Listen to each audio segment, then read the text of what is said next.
Nasusulat, hindi lamang sa tinapay na bubuhay ang tao, kundi sa bawat salita na nanggagaling sa bibig ng Diyos.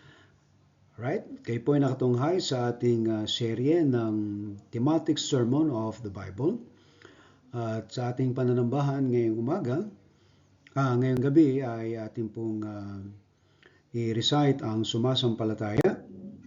Sumasampalataya ako sa Diyos amang makapangyarihan sa lahat, lumalang ng langit at lupa, at kay Jesucristo na anak niya, Panginoon natin, na sa hiwaga ng Espiritu Santo, ipinanganak ng Birheng Maria, nagdamdam ng hirap sa katulad ni Poncio Pilato, ipinako sa krus, namatay at nilibing sa ikatlong araw, at nabuhay sa mga patay. Umakit sa langit at umupo sa kanan ng Diyos amang makapangyarihan sa lahat. Doon nagmumula na paparito upang humukom sa mga buhay at mga patay. Sinasampalatayanan ko ang Espiritu Santo, ang banal na iglesyang laganap, ang pagkakaisa ng mga banal at kapatawaran ng mga kasalanan, ang kabuhayan ng katawan at ang buhay na wala hanggan. Siya nawa. Ang 10 utos, huwag kang magkakaroon ng ibang Diyos sa harap ko.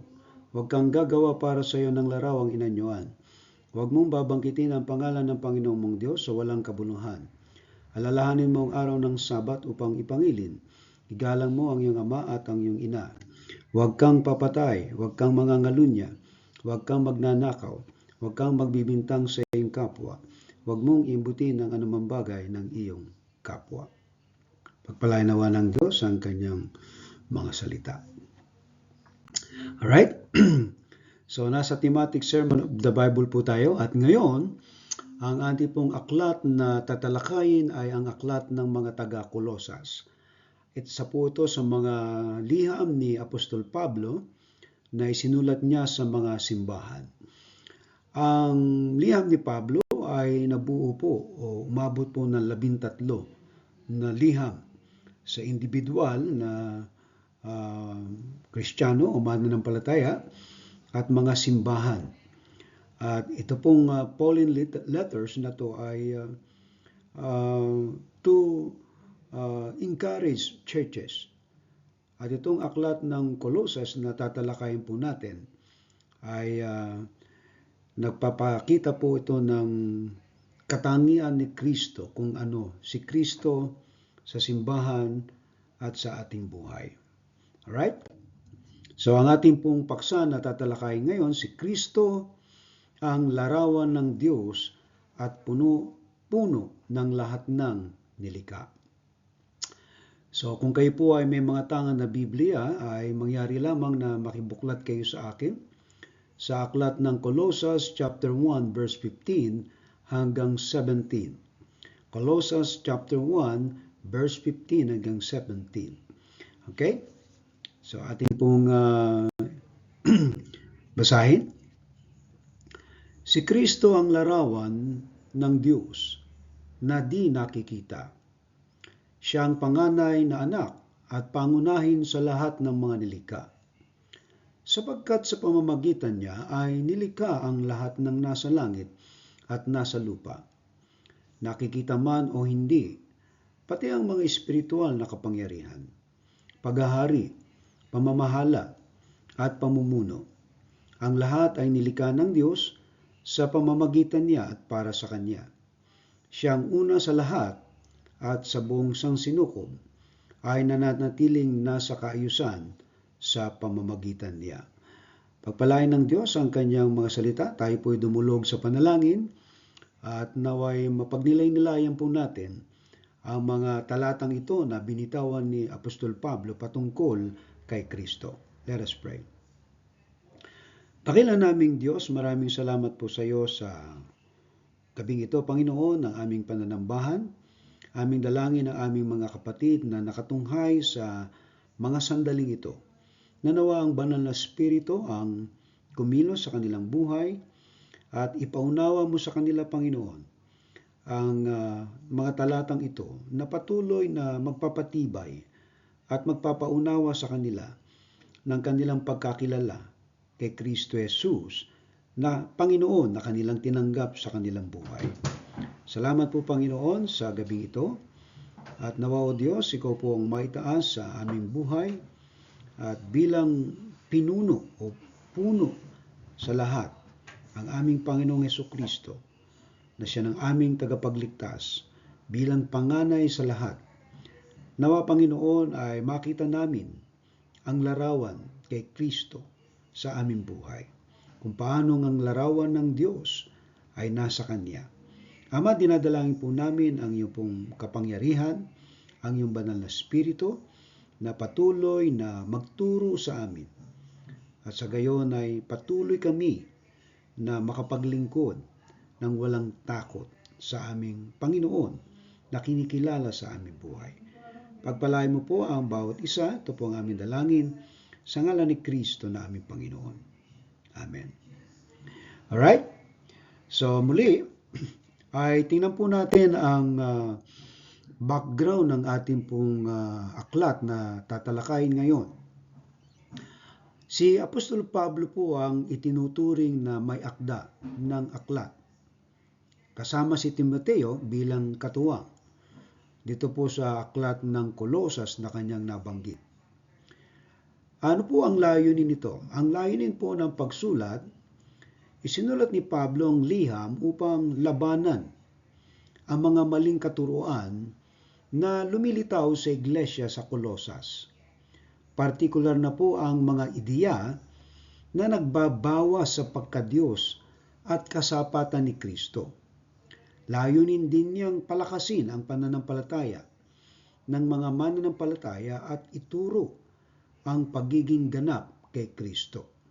Kaya dito po sa liham na to ng Kolosas ay mapapansin natin kung ano ang binigyang diin ni Pablo na tutukan ng mga taga-Kolosas, sapagkat itong mga bulaang tagapagturo ay nagtuturo ng taliwas sa pagkatao ni Kristo Jesus. Ito pong tema ng aklat na ito ay ang pagiging ganap ni Kristo at ang kanyang kataas-taasang kapangyarihan. Ito yung tinatawag na sovereignty o sovereign power of the Lord Jesus Christ sa lahat ng nilikha. Itinataas ng liham si Kristo bilang siyang sentro ng lahat ng bagay, sa paglikha, sa pagtubos, at pamumuhay ng mga mananampalataya. Kung pupunahin ninyo ang tema nito, dito ay ipinapakita ang katauhan ng ating Panginoong Hesukristo na bago pa siya magkatawang tao, ay naroon na siya sa walang hanggang nakalipas, na siya ay nananatili bilang isang Diyos. Sa paglikha, sa creation, siya yung creator. Alright? Sa redemption, sa pagtubos, siya rin ang may gawa. At sa pamumuhay natin, siya rin ang ating ipinamumuhay. Kaya bilang si Kristo na ating tinanggap na Panginoon at tagapagligtas, sa yung pinakasentro ng lahat ng bagay at kahit sa ating buhay. So, kailan ito sinulat? Isinulat po ang liham na to sa pagitan ng mga AD 60 and 62, habang siya ay bilanggo sa Roma.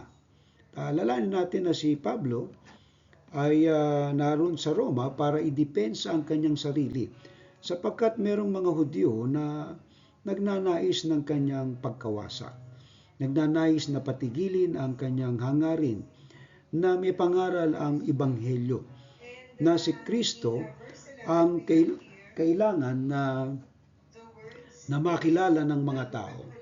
Alright? So mga kapatid, okay, balik po tayo.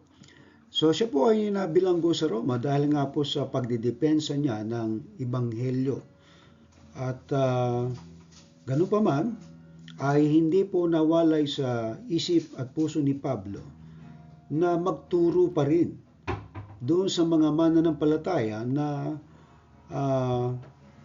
nakakarinig ng mga heresy o mga maling aral patungkol kay Kristo.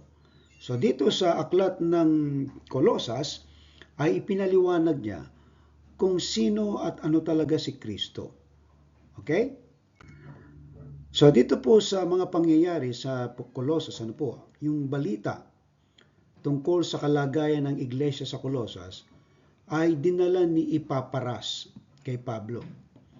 Si Pablo ay nasa bilangguan at si Epaphras ang nagdala ng balita. Nabalita ni Pablo ang tungkol sa mga maling katuruan na humahalo sa Kristyanismo, gaya ng turo ng legalismo na kinakailangan na sumunod kayo sa kautusan ni Moses bago kayo maligtas. Ibig sabihin, hindi sapat lamang na manampalataya kayo kay Kristo, kundi dapat din kayong sumunod sa mga kautusan.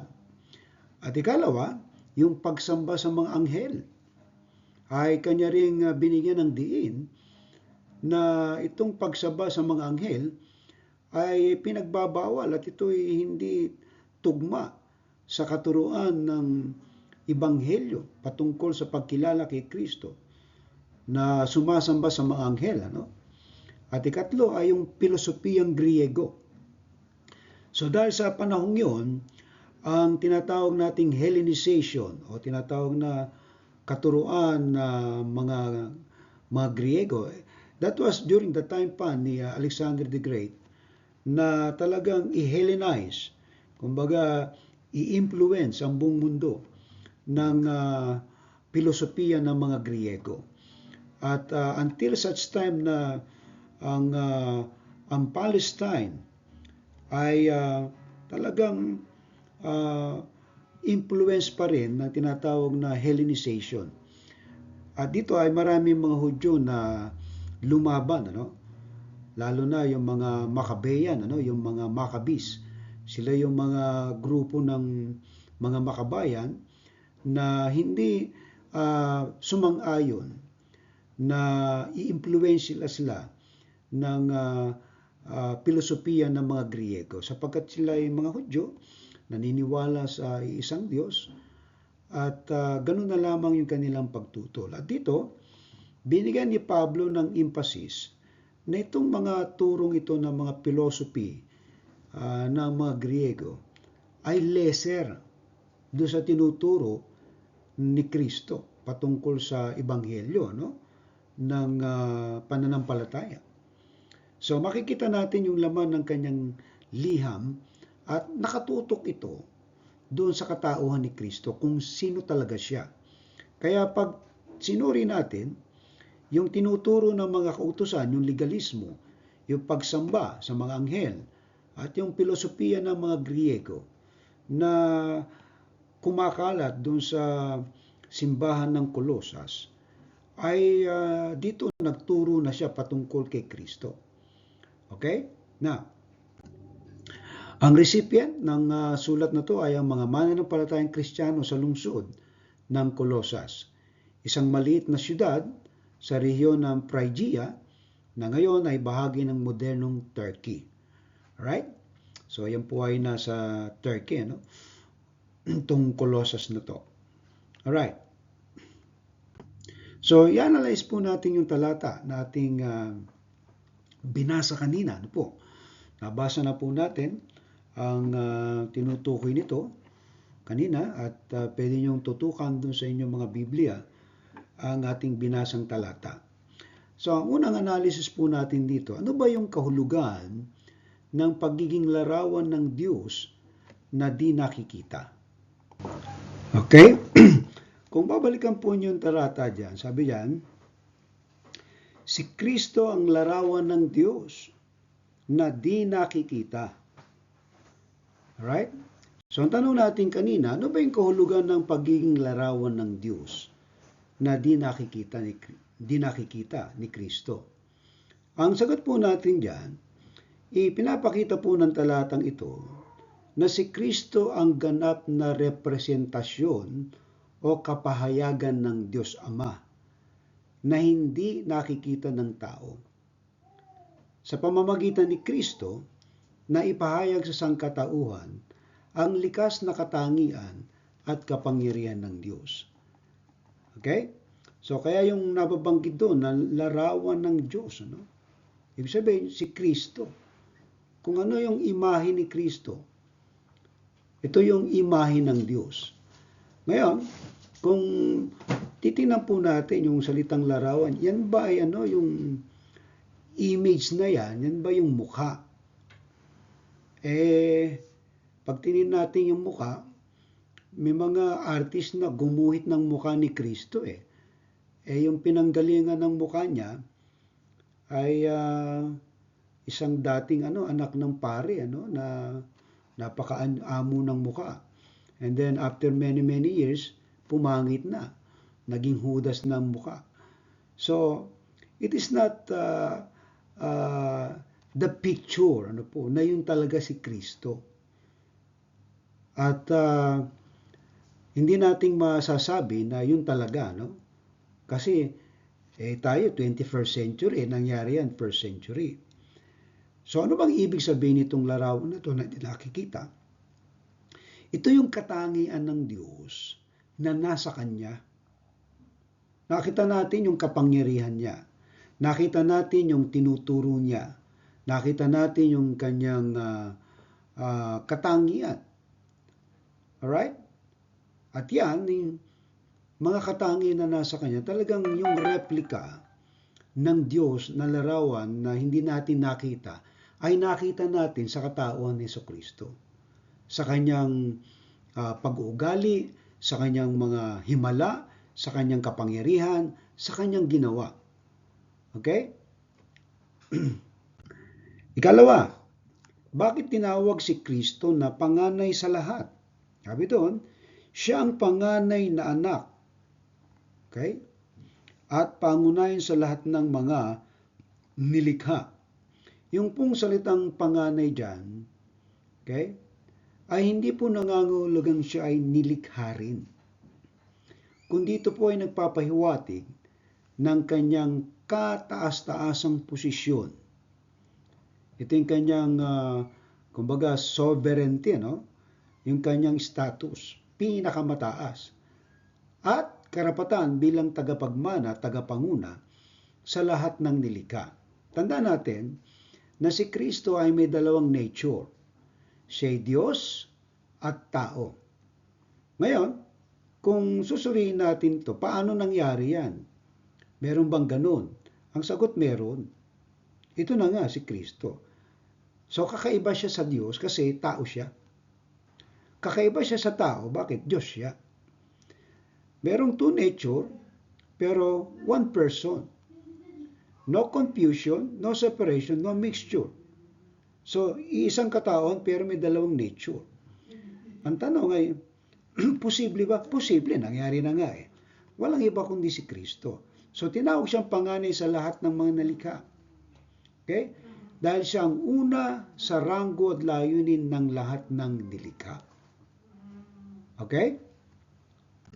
Katlo, ano po yung saklaw ng paglikha na isinagawa sa pamamagitan ni Kristo? Tingnan niyo po yung talatang 16. Sapagkat sa pamamagitan niya ay nilikha ang lahat ng nasa langit at nasa lupa.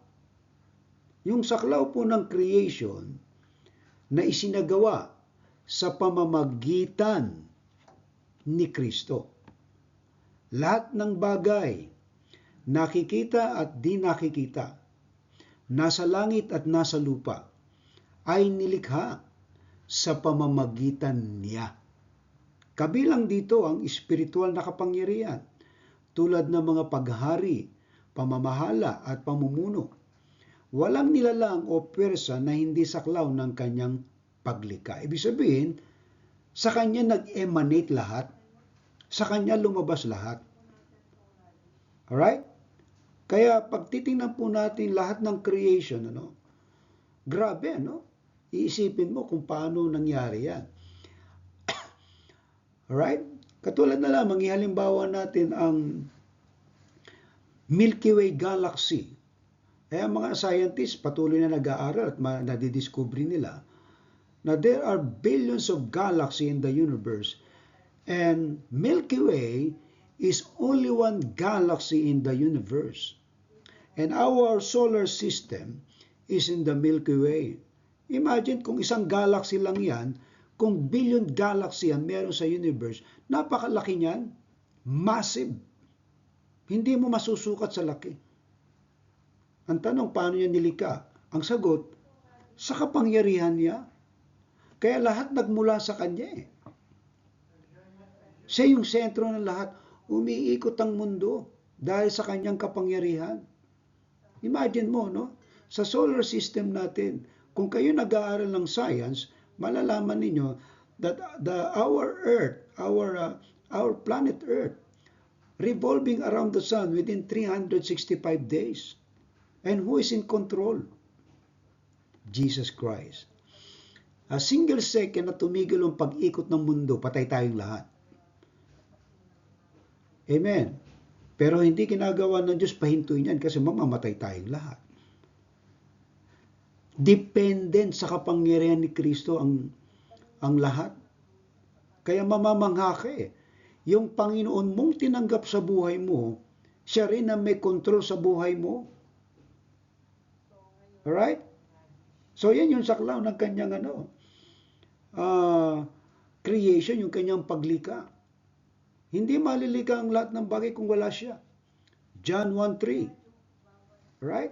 Sa pamamagitan niya, inalika ang lahat. Kung wala siya, wala yung mga nilikhang yan. Okay? Number 4. Ano po yung layunin ng lahat ng paglikha ayon sa talata? Ang sagot, ang lahat ay nilikha para sa kanya. Nangangahulugan po ito. Ang layunin ng lahat ng bagay ay upang luwalhatiin si Kristo at magsilbi sa kanyang dakilang plano. Siya ang sentro at layunin ng lahat ng nilikha. Ibig sabihin, the reason He created everything. Okay? Ang purpose niyan ay para sa kanyang kaluwalhatian. Imagine mo yung creation ng universe, Grabe, pag mag-iisip ka sa universe, Doon pa lamang sa Milky Way galaxy ng ating galaxy, mamamangha ka kung paano ginawa ng Panginoong Jesucristo ang pag-create niya. And hindi lang yun. Pumunta ka sa planet Earth. It's a perfect environment na dito inilagay ang tao. Hindi sa Mars ilalagay. Yung mga nagpipilit na tao na pumunta sa Mars at manirahan doon, isa talagang malaking kalokohan eh. Right? So they try to figure out na possible. Ito na nga yung Earth eh, na perfect environment na nilikha para sa tao. Alright? This is our temporary shelter. This is our temporary place while we are still here on earth. Kasi nga, may layunin ng Diyos sa buhay natin. Kaya niya tayo nilikha para tayo ay magbigay ng kaluwalhatian sa Kanya. Amen. Right? 5, ano po daw yung kahalagahan ng pahayag na ang buong sansinukob ay nananatiling nasa kaayusan sa pamamagitan niya? Tingnan niyo po yung talata, sa verse 16. Pagkat sa pamamagitan niya ay nilikha ang lahat ng nasa langit at nasa lupa, nakikita man o hindi, pati ang mga espiritual na kapangyarihan, paghahari, pamamahala at pamumuno. Ang lahat ay nilikha ng Diyos sa pamamagitan niya at para sa Kanya.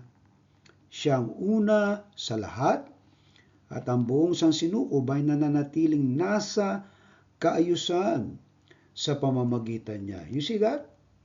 The universe is in order. Right? So anything that would happen, it is under His control. Kaya wag tayong matatakot na nauubos ng tubig sa earth at magdideplete na.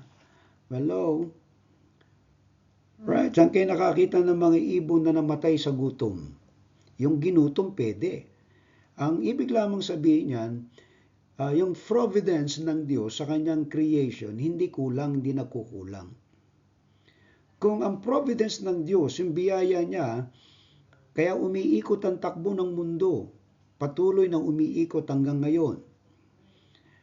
Bago ka pa ipinanganak, umiikot na yan.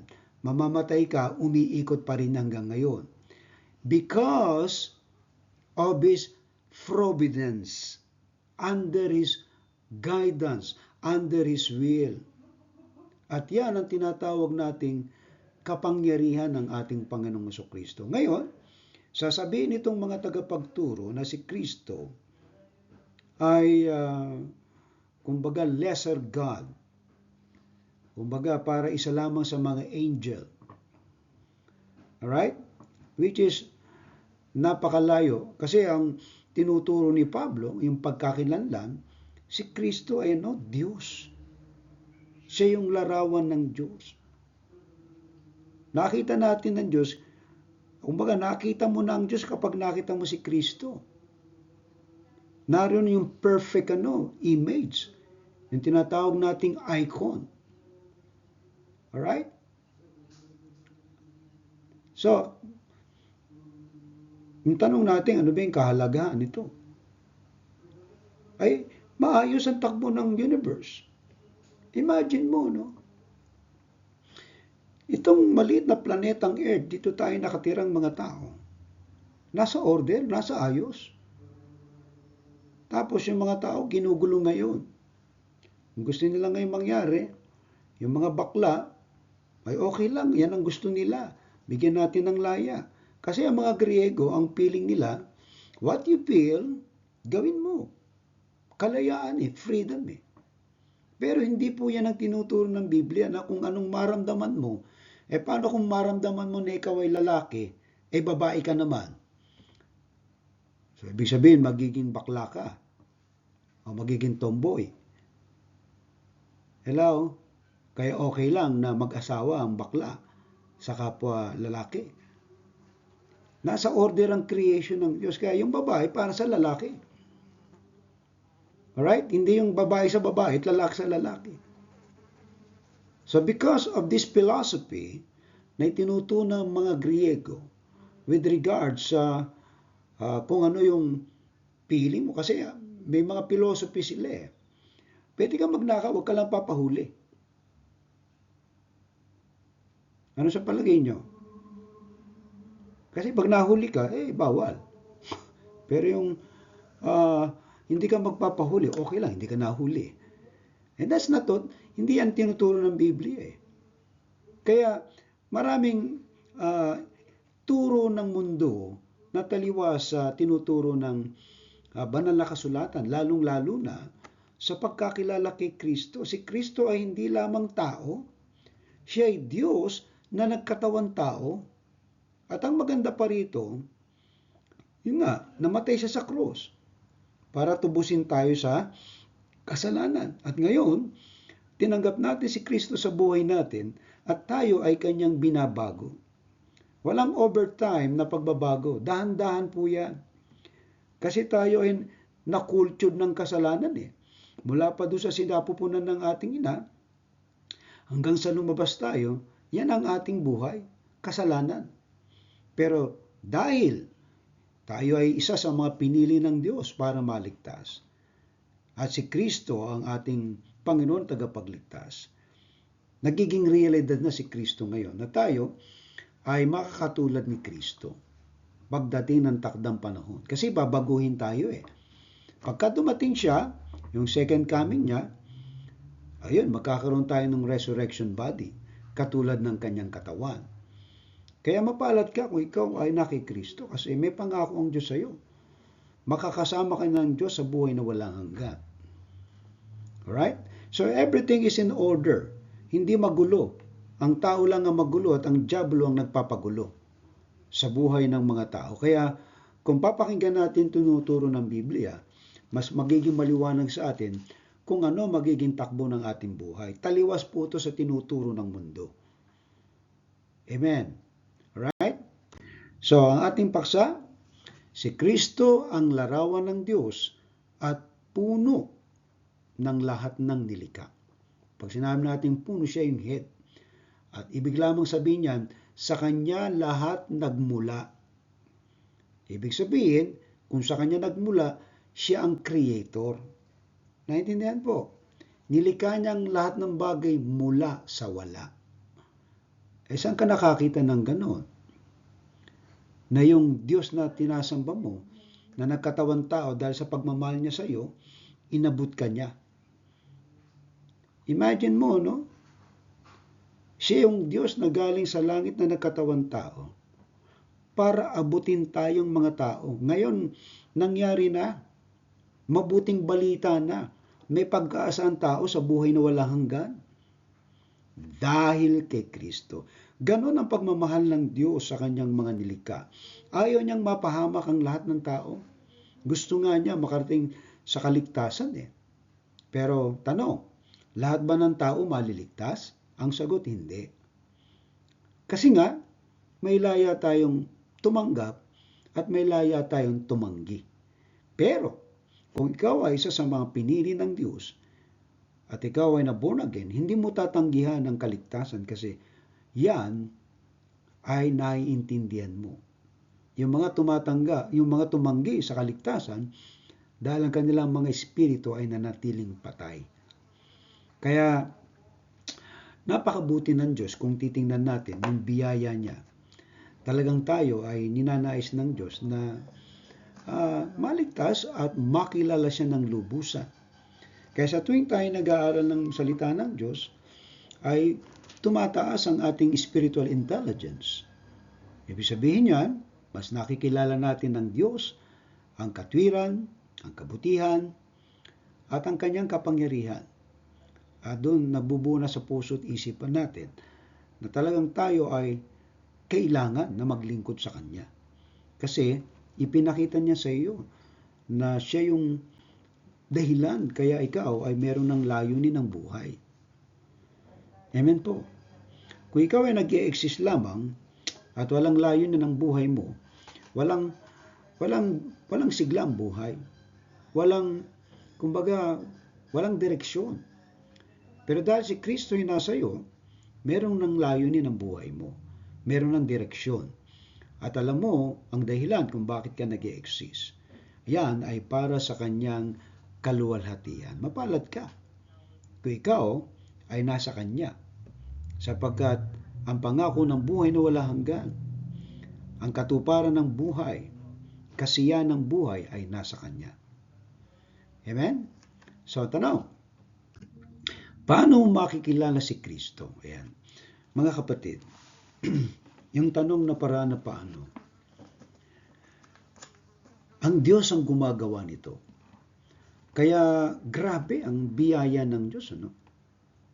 Pag in-examine mo ang Biblia mula Genesis hanggang Book ng Revelation, mamamangha ka sa kabutihan ng Diyos. Talagang yung pagtuturo ng Diyos sa atin ay dahan-dahan na ipinipresenta niya kung sino si Kristo. Si Kristo ang sentro ng buong kasaysayan. Okay? Kaya nga meron tayong BC, before Christ, at saka AD, Anno Domini, in the years of our Lord. So, diyan sa pagitan na yan, ang sentro ng kasaysayan niya si Kristo. Yung kanyang pagdating, inihula mula doon sa aklat ng Genesis. Alright? At yung kanyang pag-akyat at ikalawang pagdating, nakahula rin. Kung dumating si Kristo, na ipinangako ng Diyos, 4,000 taon bago siya dumating. Right? But more than that pa. Ngayon, 2001 na, 21st century. So, 2,000 taon na nakakalipas. At yan, titingnan natin, na kung si Kristo'y dumating ng first coming, yung second coming niya darating siya. So in between ng kanyang pag-akit sa langit at sa kanyang pagdating na hinihintay natin, narito tayo ngayon sa tinatawag na age of grace o tinatawag na biyaya ng Diyos. Kaya tayo nabubuhay sa biyaya ng Diyos.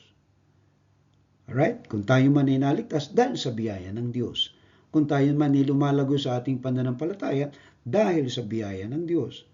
Kung ikaw man ay kumakain dahil sa biyaya ng Diyos. Lahat ay biyaya ng Diyos. Ibinigay ng Diyos ang lahat, yung tinatawag nating providence sa kanyang mga pinili. Kahit nga hindi pinili, kumakain sa araw-araw. Ganyan ang biyaya ng Diyos sa atin. Kaya yung every opportunity na ibinigay sa atin ng Diyos, is an opportunity na tayo ay talagang makapaglingkod sa Kanya. Pero paano ka makapaglilingkod sa Kanya kung hindi mo siya kilala? So paano mo siya makikilala? Okay? Are you ready? Number 1. Kilalanin si Kristo bilang sentro ng lahat ng bagay. Ano ba ibig sabihin niyan, Pastor? Yung kilalanin si Kristo. Bilang sentro ng lahat ng bagay. Ibig sabihin, sa Kanya lahat nagmumula Kung sa Kanya nagmula yan lahat, siya ang may control ng lahat. Mula doon sa creation hanggang sa atin na mga tao. Kung paano umiikot ang mga planet around dito sa solar system natin. He is in control. At siya rin ang may control ng kasaysayan. Alright? Kaya hindi surprising sa atin kapag kilala natin si Kristo na siya may control dahil siya ang Panginoon. Alright? Siya yung sovereign. Dahil si Kristo ang larawan ng Diyos at ang una sa lahat ng nilikha, dapat tayong mamuhay na siya ang inuuna at pinanggagalingan ng ating mga layunin at desisyon sa buhay. Mga kapatid, ano bang layunin ng buhay mo? Ano ba ang mga desisyon mo sa buhay? Ito ba ay para kay Kristo? Kung naintindihan mo na si Kristo, yung larawan ng Diyos, actually siya ang Diyos. Dapat siya yung inuuna natin sa buhay natin. Kung tayo man ay gagawa ng mga bagay, ano bang layunin nito? Si Kristo ba ang tinutumbok nitong mga layunin na to? At doon sa mga desisyon natin sa buhay, nagdedesisyon ka ba para kay Kristo? So, kung kilala mo si Kristo, lahat ng gagawin mo ay para sa Kanyang pangalan. Pagninegosyo man yan, pagpapamilya man yan, paghahanap buhay man yan, si Kristo ang sentro ng lahat. Kaya kung sa personal na buhay, si Kristo ang ating Panginoon na tagapagligtas, mga kapatid, I believe na kung siya ang magiging sentro ng ating buhay, hindi magulo. Kumbaga parang parang clock yan Kung si Kristo nasa gitna, lahat ng ikot naka-align. Pero yung buhay na wala si Kristo doon, magulo.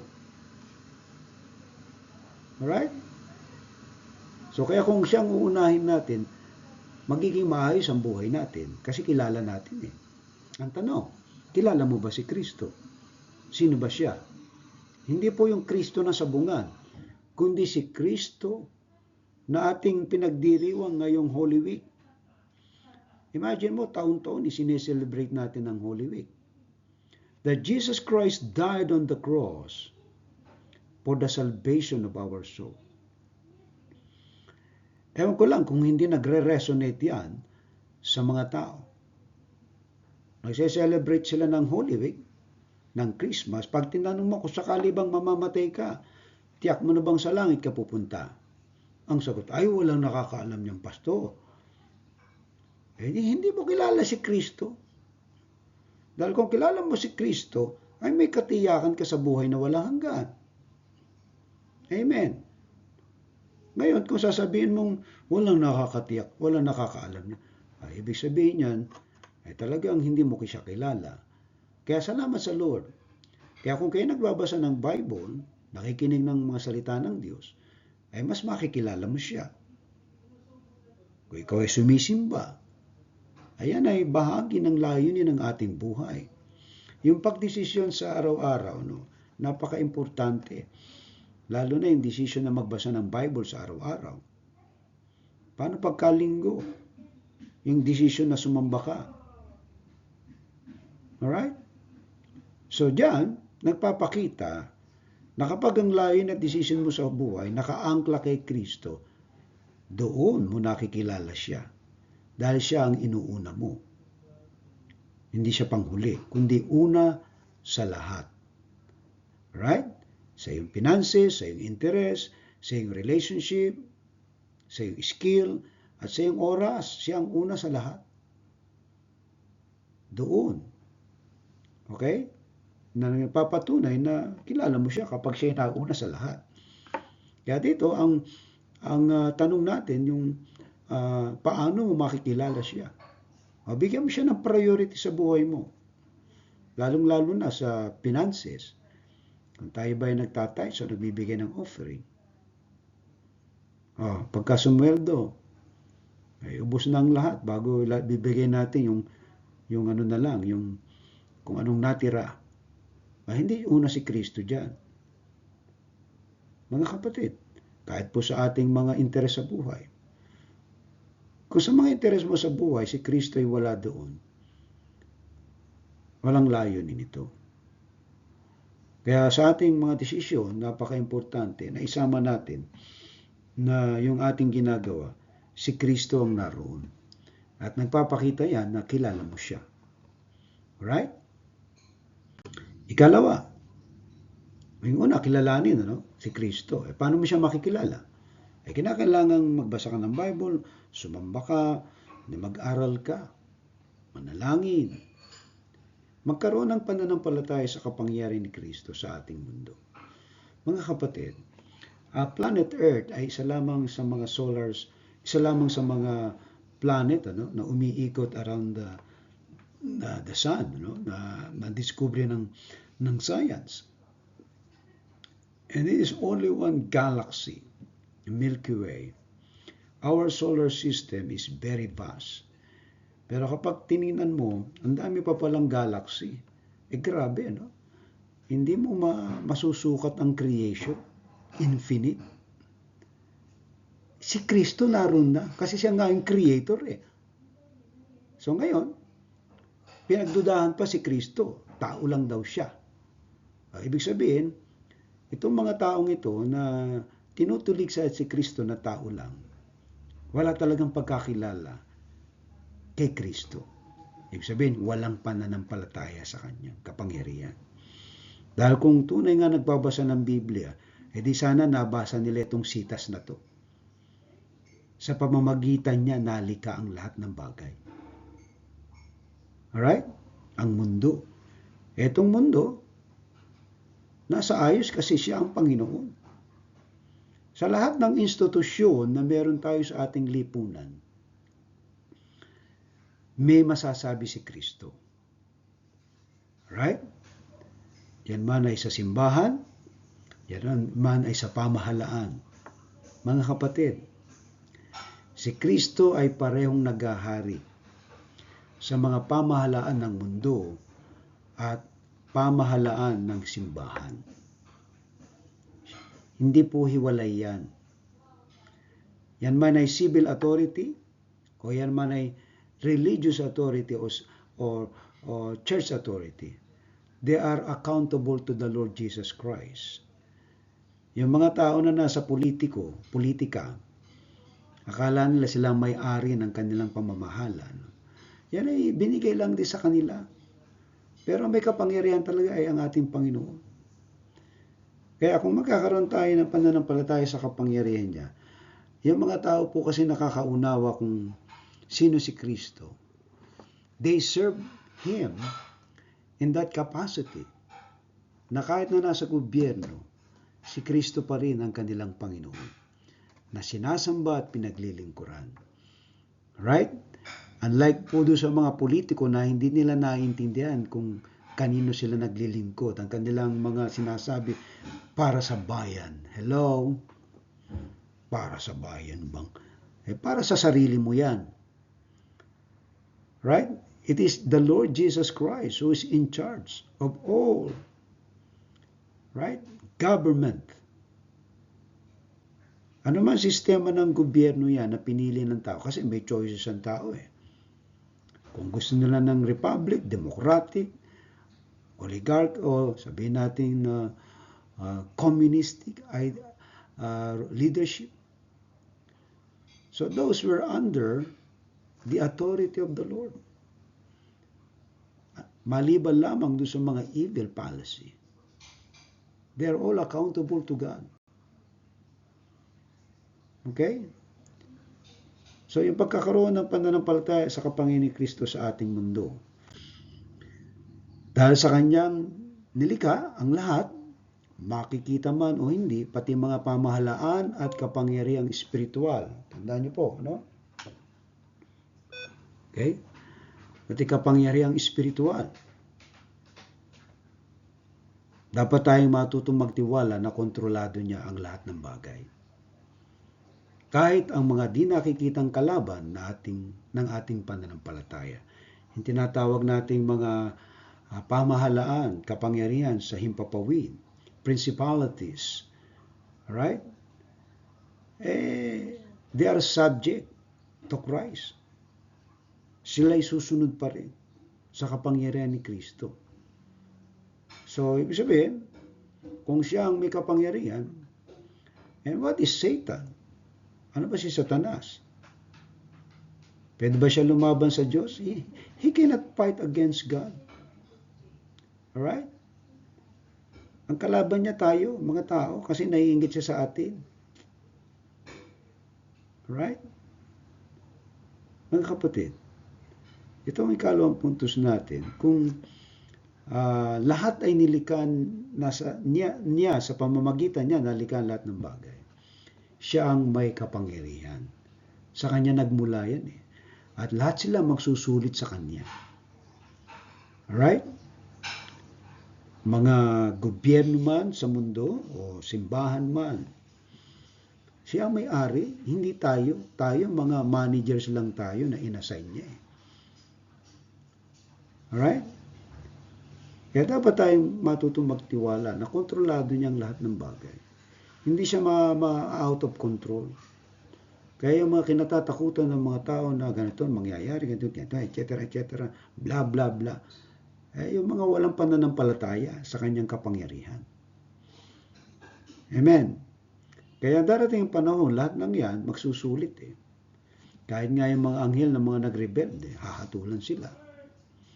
Yung mga pinuno na namuno ng taliwas sa pamantayan ng Diyos, mananagot sila.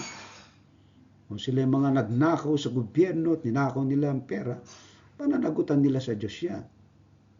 Kahit sa simbahan, na lording over the church, nakala mo silang may-ari na simbahan. Ang Panginoon ang may-ari niyan. Hindi mga pastor. Nag-aakalang sila may control ng mga tao. Hindi po. Kumbaga under shepherd yan eh. Katulad ko, pastor, na pinagkatiwala lang sa'yo, naturuan niya mga taong yan. Pero ang totoo niyan, si Kristo ang namamahala. Siya may control sa buhay niyo. Kami, mga manggagawa, ay mga lingkod. Kumbaga parang mga waiter lang yan, taga-serve. Hindi kami may-ari.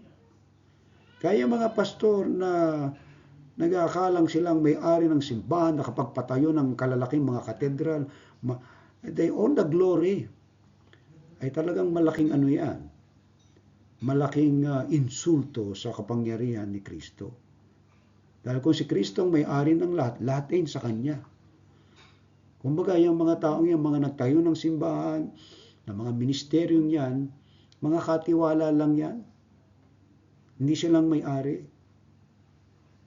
Amen po. At kaya dapat tayong maglingkod ng may katapatan na hindi tayo namamanginoon sa ating mga pinaglilingkuran. Kasi ang napaka-dangerous nito ay yung mga manggagawa na they lord it over. Kumbaga sila na yung parang Panginoon. Nakala mo kung magdikta sila para ng Diyos. Kaya nga napakahalaga ng scripture na dapat may present sa mga tao kung anong laman nito. Kung ano bang tinuturo ng ating Panginoon. Alright? So kaya nga tayo merong pananampalataya sa kanyang kapangyarihan. Alright? So papakinggan natin yung sinasabi ng salita ng Diyos sa banal na kasulatan. Amen po. Okay? That's number 2. Number 3, mamuhay ng may kaayusan ayon sa kalooban ni Kristo. So tanong natin, paano ba tayo mamumuhay ng maayos dito sa mundo? Pwede ba tayo mamuhay na may kaayusan? Ang sagot pwede kasi may pamantayan eh. Kaya pag sinuri po ninyo ang Biblia, naroon ang mga wastong pag-uugali, ang espiritualidad, tamang asal, para tayo mamuhay ng naaayon sa kanyang kalooban. Iba po yung pamantayan ng mundo pagdating sa pamumuhay. Na katulad ng okay lang magnakaw kasi nagugutom ka eh. Huwag ka lang papahuli. Okay po ba magnakaw? Hello? Okay lang mambabae, huwag ka lang papahuli. Okay ba yun?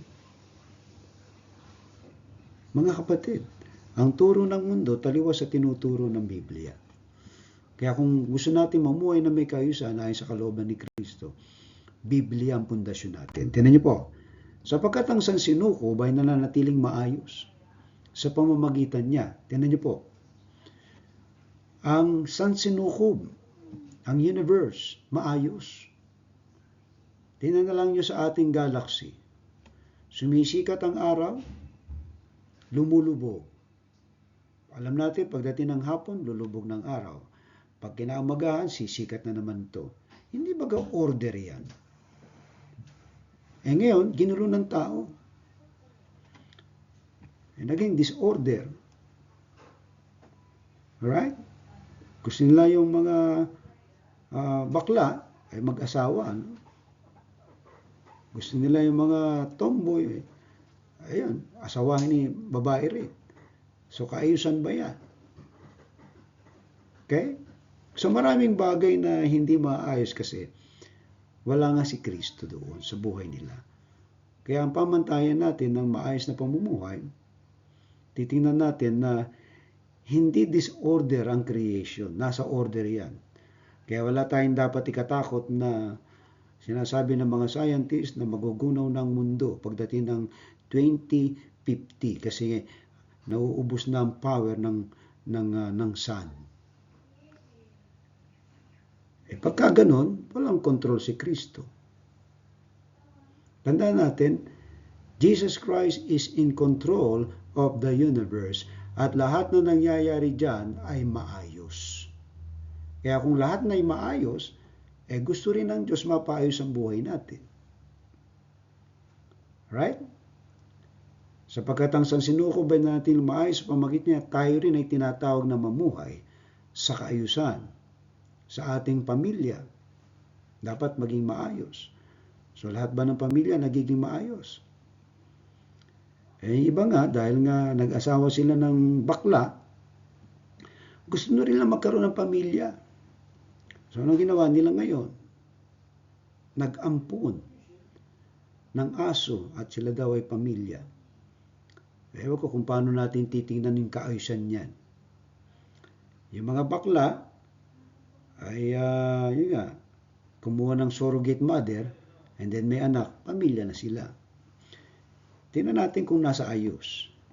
Kasi ang alam natin, tinuturo ng Biblia, isang babae, isang lalaki, na pinag-isa ng Diyos at nagkaroon ng anak, yun ang pamilya.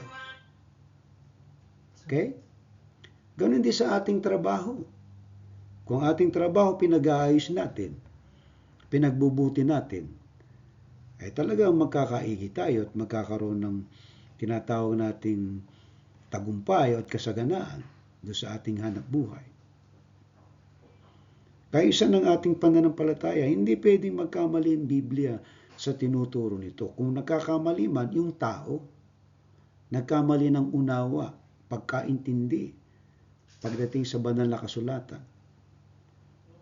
Alright? Kaya yung turo ni Pablo sa mga taga-Kolosas, yung pagsamba sa mga anghel, yung legalismo, kinakailangan sumunod ka sa kautuan ni Moses bago maligtas. Right? At marami pang iba patungkol sa pananampalataya. Maayos ang Diyos pagdating sa maayos ang Panginoon Kristo pagdating sa simbahan. Hindi magulo. Ginulo lang ng dyablo kasi meron siyang gustong wasakin. Kasi yun nga, ang plano niya talagang ang kanyang desire ay destruction. Alright? Pero si Kristo ay inayos niya lahat yan. Kaya tayo ay nasa order. Alright? So, ang Panginoon natin ay si Kristo Jesus at sa Kanya tayo magsusulit lahat. Ngayon, nagtalaga siya ng mga pastor sa mga simbahan. Okay?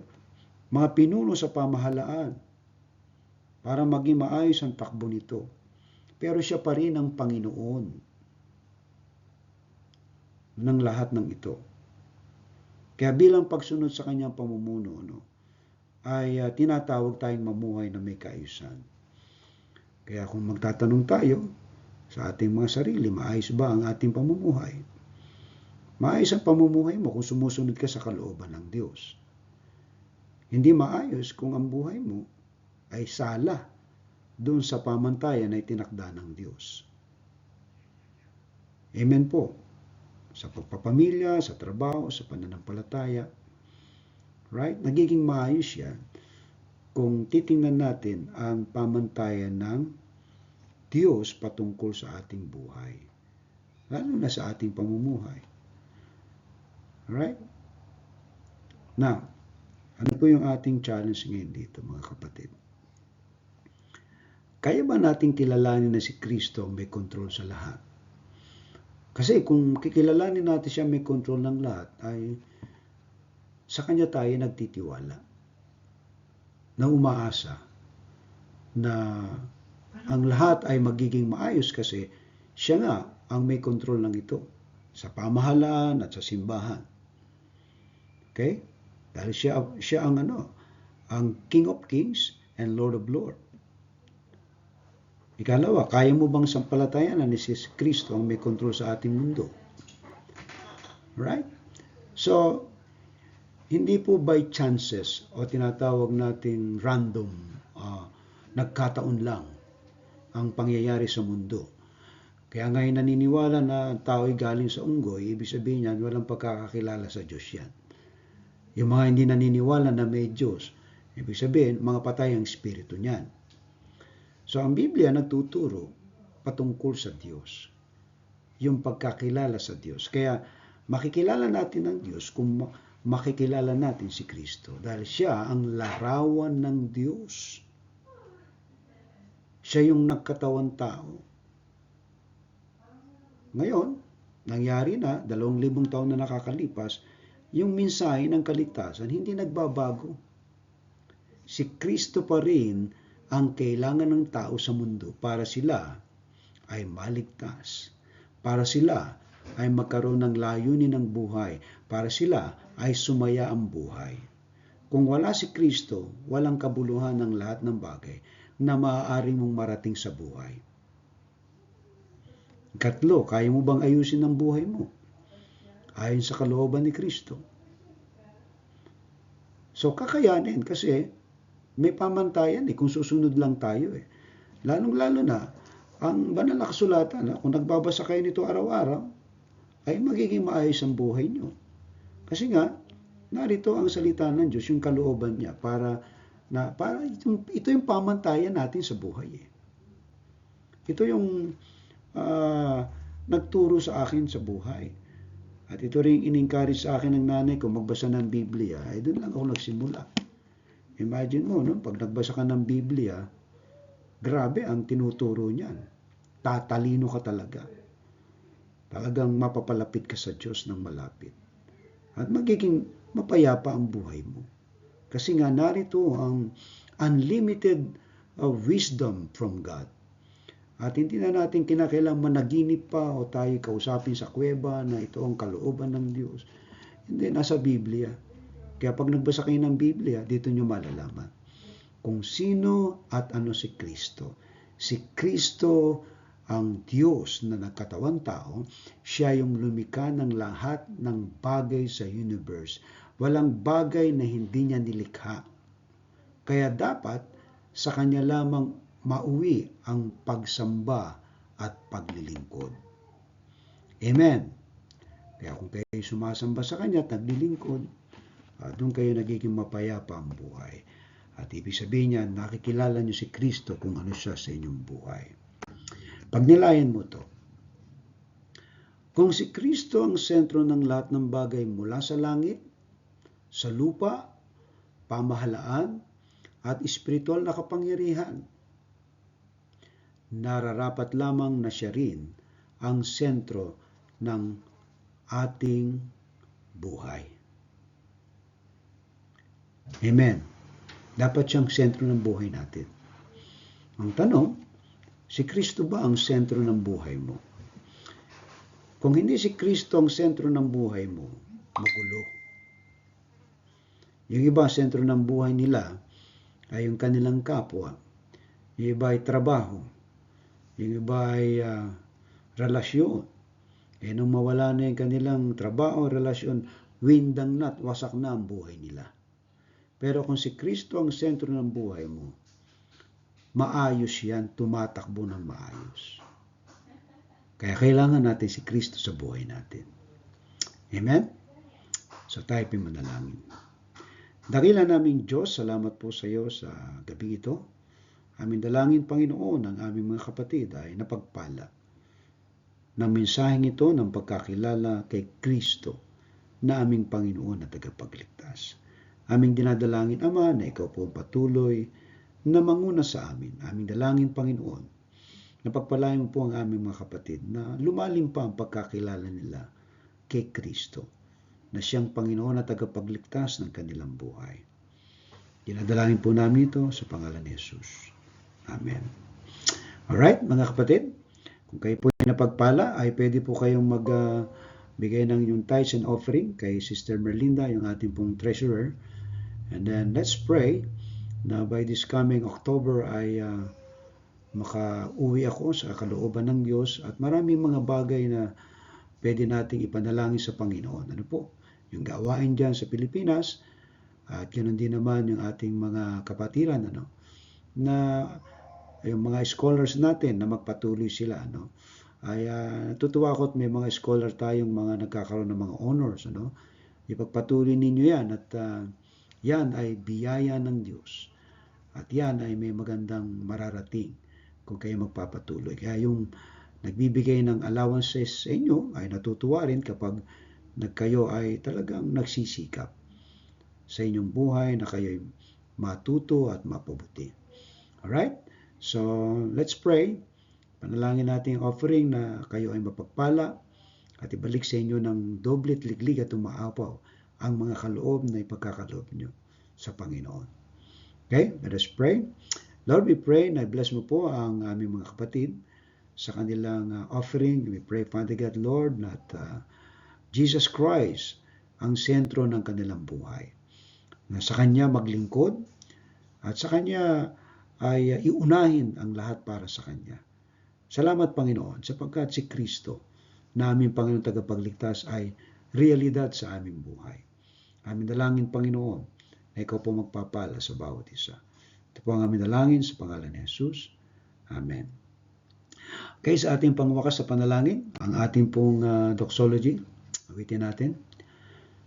Praise God from whom all blessings flow.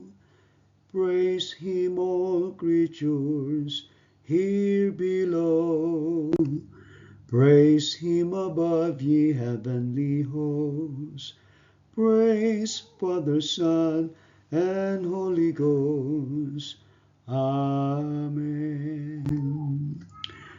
Pagpalain ka nawa at ingatan ni Yahweh, kahabagan ka nawa at subaybayan ni Yahweh, lingapin ka nawa at bigyan ng kapayapaan ni Yahweh. Tatlo pong amen. Amen. Amen. Amen.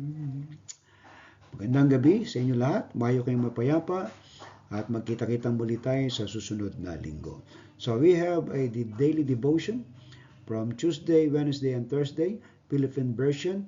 At magkita-kita po tayo, patuloy po tayong manalangin at umasa sa Diyos sapagkat ang lahat ay nakaangkla kay Kristo Jesus. So God bless you po and see you po next week. Ano yung tinanggal niya?